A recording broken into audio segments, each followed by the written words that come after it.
अब यहाँ पे हमारा नेक्स्ट चैप्टर है प्लास्टिक एनालिसिस का।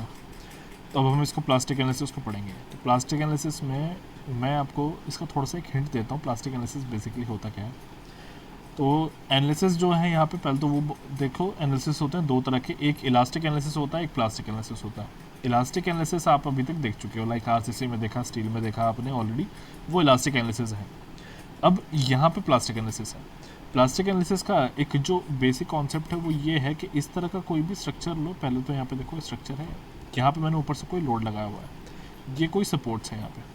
तो सपोज करो मैंने ऊपर से जो है एक लोड लगाया हुआ है पी।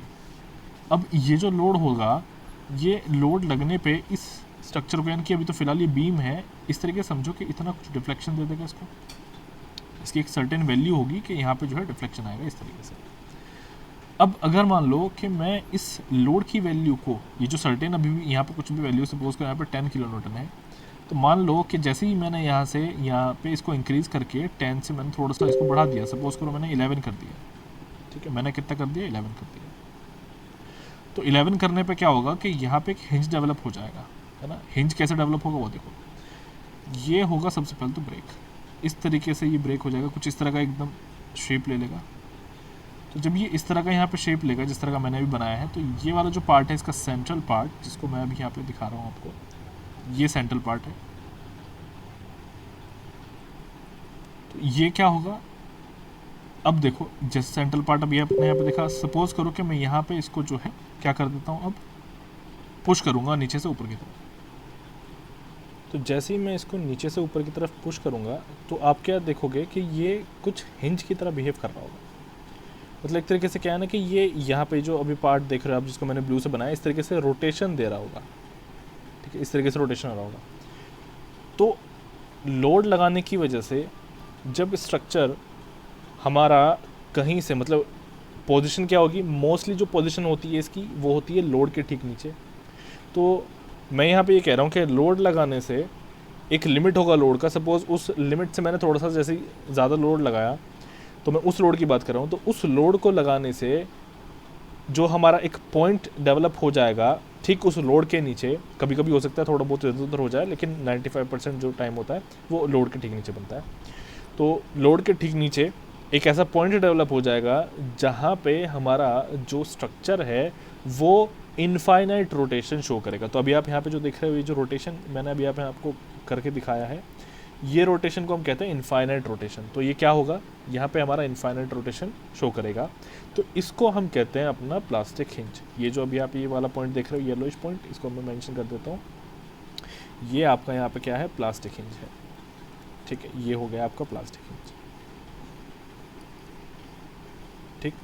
अब होगा क्या कि यहाँ पे जो मूवमेंट होता है, यानी कि इस पॉइंट तक पहुँचने तक, यानी कि इस पॉइंट का मेरा क्या मतलब है, इस सिचुएशन तक पहुँचने तक होगा क्या कि आपका जो स्ट्रक्चर होगा वो एक मूवमेंट को सह पा रहा होगा, ठीक है। अब जैसे ही आपने एक्स्ट्रा लोड लगाया, प्लास्टिक हिंज डेवलप हुआ, तो यहाँ इस पॉइंट तक जो आपके हिंज, मतलब स्ट्रक्चर की जो कैपेसिटी थी, हिंज बोल गया मैं, जो स्ट्रक्चर की कैपेसिटी थी मूवमेंट सहने की, उसको हम कहते हैं प्लास्टिक मूवमेंट कैपेसिटी। इस पॉइंट तक उसको हम कहते हैं प्लास्टिक मूवमेंट कैपेसिटी, और उसको डिनोट किया जाता है किससे, MP से। ये चीज़ होती है हमारी प्लास्टिक मूवमेंट कैपेसिटी। तो इसको हम MP इस तरीके से डिनोट करते हैं, ठीक है। अब जो हमारा बेसिक था वो तो मैंने आप लोगों को समझा दिया कि ये होता कैसे, वज़न लगाते हैं तो उस तरीके से हो जाता है, एक लिमिट से, सर्टेन लिमिट से आगे का जब हम वज़न लगाते हैं तो होता है। तो अब आप यहाँ आ जाओ, ये जो फिगर्स आप लोगों के सामने हैं, इन सब फिगर्स में आ जाओ। तो ये वही बीम है जो यहाँ पे राइट साइड में, यहाँ पे मैंने भी आपको बना करके दिखाई है, ठीक, ये वही बीम है। अब यहाँ पे आगे क्या है, इसमें आप यहाँ पे देख सकते हो कि ये जो पोजीशन इस तरीके से दिखाया हुआ है, ये जो शेप बना हुआ है, तो यहाँ पे इसको दिखाया हुआ है कि हिंज, यहाँ पे हिंज बन गया है, और ये जो पॉइंट है हमारा इनफाइनाइट अमाउंट ऑफ रोटेशन जाएगा, वही चीज़ मैंने अभी आपको समझाई है।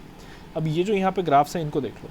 तो यहाँ पे जो पहला ग्राफ आपके सामने है, इनकी ये वाला नंबरिंग मैंने यहाँ पे की है, ये देख सकते हैं आप, यहाँ पे नंबर 1 मैंने लिखा है ऐसे, फिर नंबर 2, नंबर 3, नंबर 4। तो ये यहाँ पे क्या है, कहने का मतलब है ये पोजीशंस हैं। पोजीशंस कैसी कि पहले नंबर 1 ग्राफ बनेगा, देन नंबर 2 बनेगा, देन नंबर 3, देन नंबर 4। एक तरीके से ये सिचुएशंस आती हैं, जब आप वज़न लगाते हो तो पहली सिचुएशन डेवलप होगी, देन दूसरे ग्राफ वाली सिचुएशन डेवलप होगी, देन थर्ड ग्राफ वाली डेवलप होगी, देन फोर्थ ग्राफ वाली डेवलप होगी।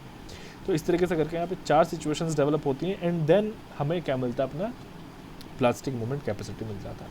ठीक है, अब यहाँ पे आगे देखो, अब होता क्या है कि जैसे ये है आपका, ये तो सिंपल है एकदम कि आपका जो भी अप्लाइड मोमेंट होगा, मतलब ये जो लोड है यहाँ पे बेसिकली तो मोमेंट ही बनाएगा ना। तो यहाँ पे हम क्या करते हैं कि यहाँ पे जो स्ट्रेस आपका, देखो ये फॉर्मूला हो गया sigma equals to M I Y, ये फॉर्मूला सब लोगों को पता ही है। तो ये तो नॉर्मल सिंपल केस में। अब होगा क्या कि जैसे ही मैं यहाँ पे मेरे मोमेंट की वैल्यू इंक्रीज़ हो रही होगी, ठीक है, मोमेंट की वैल्यू जैसे ही इंक्रीज़ होनी शुरू हो जाएगी, तो यहाँ पे क्या होगा कि अभी तो आपका जो डायग्राम है स्ट्रेस का, वो देखो कुछ इस तरीके से लीनियर है ना, ये तो आप देख सकते हो ये लीनियर है यहाँ पे, और एफ वाई आपका कहाँ पे है, आपका जो एफ वाई है वो यहाँ ऊपर है, कि जो यील्ड स्ट्रेस है वो ऊपर टॉप पे है। अब होगा क्या, वो देखो दोबारा से मैं यहाँ पे आपका जो बीम है वो बना देता हूँ। ऊपर एफ आई होने का मतलब है यानी कि टॉप फ्लैंज पे यहाँ पे एफ आई है, इसको समझते रहना। ठीक है, अब होता क्या है कि एफ वाई जैसे पहुँच चुका है, यानी कि एफ वाई तक वो जैसे उसने वैल्यू अपनी अटेन कर ली, यानी कि यील्ड स्ट्रेस तक वो पहुँच चुका है, तो यहाँ पे जो फेलियर होगा वो यहाँ से शुरू हो जाएगा, ऊपर से, ऊपर वाले फाइबर से फेलियर होना शुरू होगा। और जैसे जैसे आप लोड की वैल्यू को बढ़ाते चले जाओगे, होगा क्या कि जो आपका ग्राफ है, देखो अभी क्या होगा, अब देखो मैं आपको और लाइंस से बता देता हूँ। ये देखो यहाँ पे, यहाँ इस वाले पॉइंट को देखो ऐसे, फिर ये नीचे पॉइंट, ये पॉइंट, ये पॉइंट, ये पॉइंट, ये पॉइंट, ये पॉइंट, ये सब पॉइंट्स क्या है ना, अभी यील्ड नहीं हुए हैं, ये सब अभी बचे हैं, इनकी कैपेसिटी अभी एफ वाई तक रीच नहीं हुई, यील्ड स्ट्रेस तक इनकी कैपेसिटी अभी रीच नहीं हुई है। अब होता क्या है कि जैसे ही हम यहाँ पे मोमेंट का वैल्यू बढ़ाते चले जाते हैं, या फिर कह सकते हैं कि लोड का वैल्यू जैसे हम बढ़ाते चले जाते हैं, तो होगा क्या कि सबसे पहले क्रैक ऊपर आएगा, ये जो आप देख रहे हो, देन यही क्रैक ऐसे नीचे की तरफ बढ़ता चला जाएगा, बढ़ता चला जाएगा, इस तरीके से बाद में फेलियर होता है।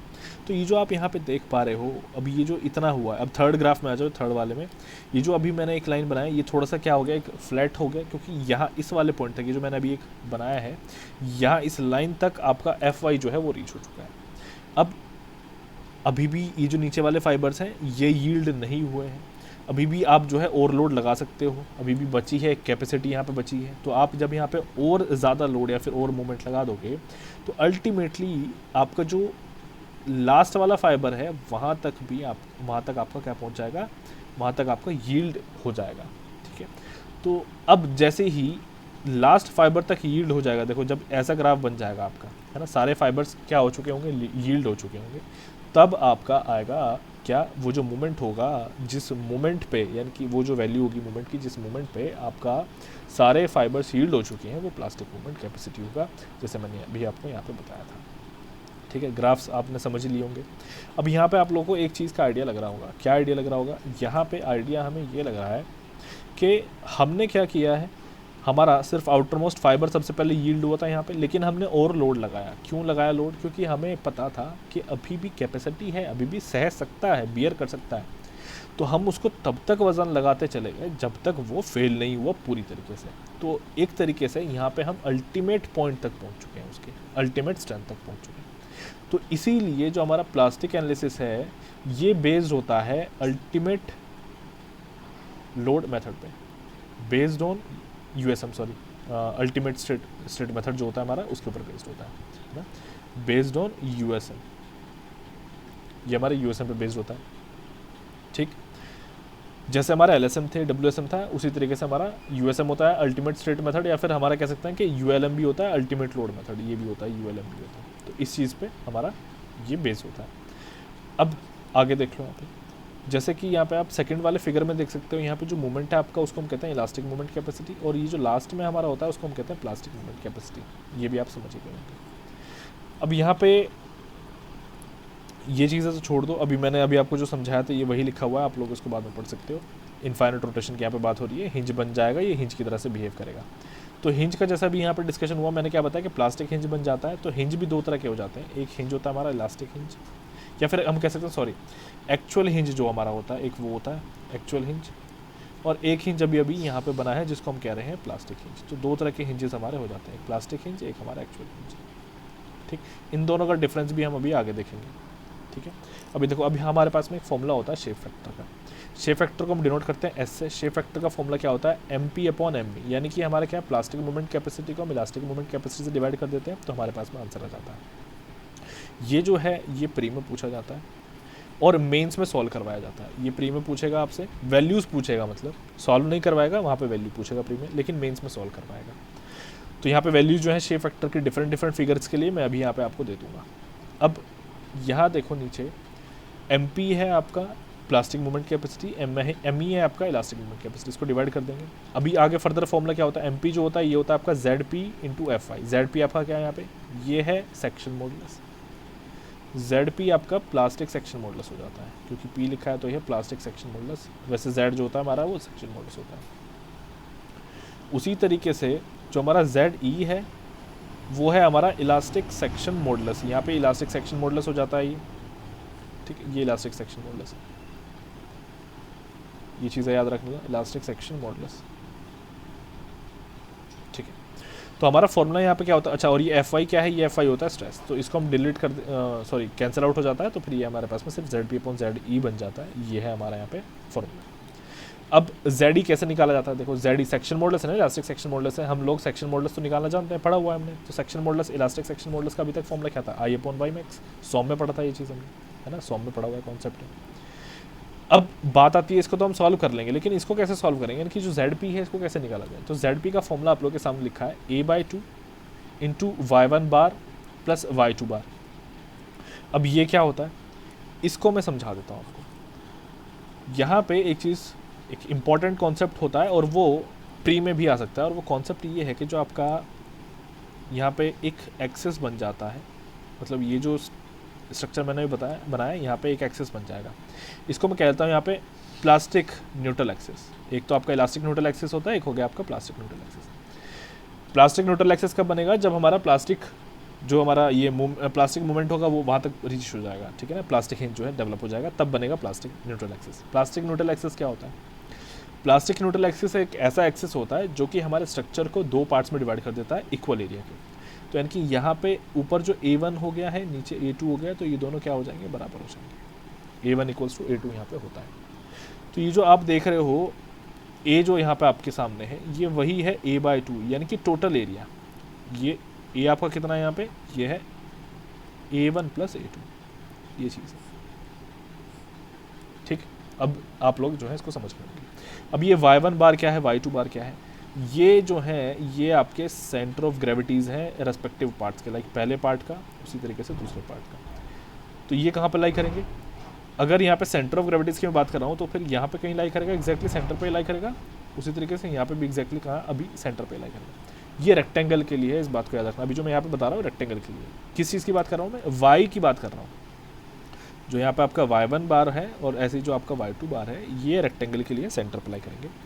बाकी जितनी चीज़ें मैंने आपको बताई हैं वो सारी फिगर्स के लिए सेम होगा, ठीक है। बस ये जो y1 y2 है इनकी पोजीशन थोड़ी सी चेंज हो सकती है according to the figure, like आपका रेक्टेंगल है, स्क्वायर है, सॉरी स्क्वायर तो एक जैसी बात हो जाएगी, या फिर आपका सर्कल कह सकते हैं, या फिर आपका ट्रायंगल कह सकते हैं, तो वहाँ पर है ना।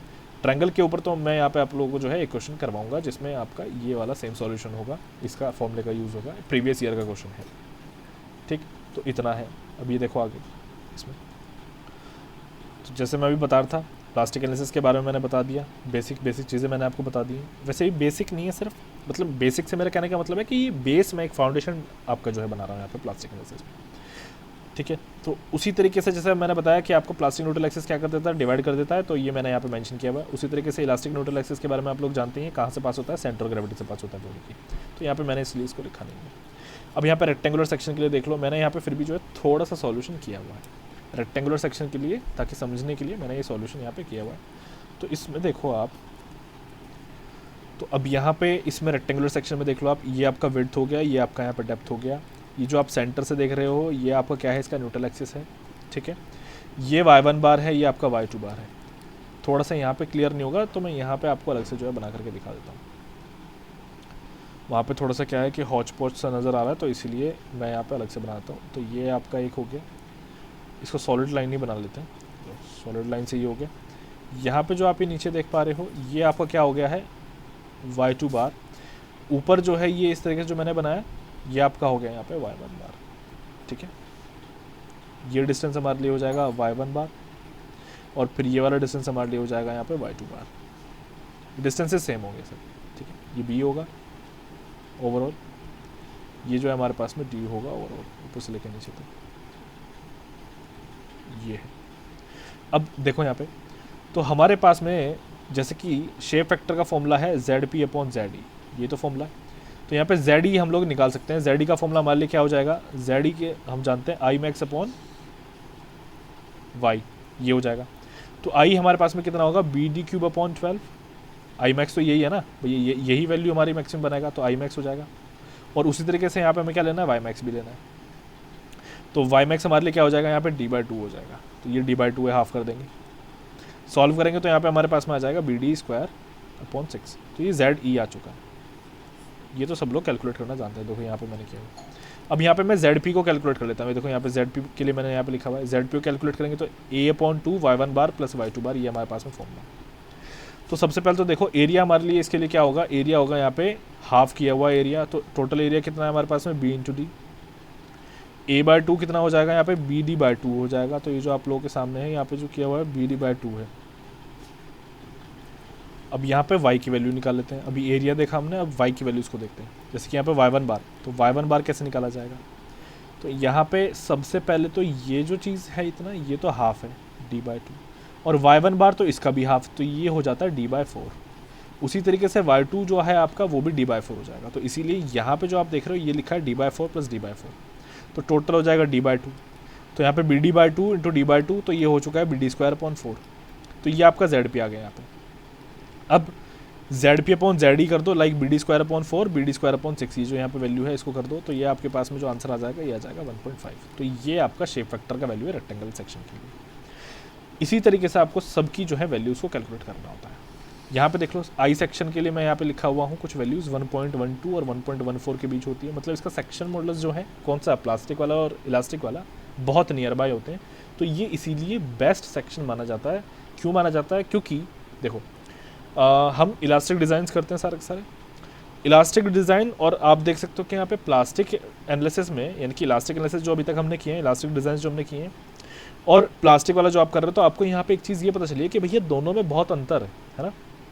इलास्टिकली पहले फेल हो जाता है, लेकिन एक्चुअली में स्ट्रेंथ बहुत बची रहती है उसमें।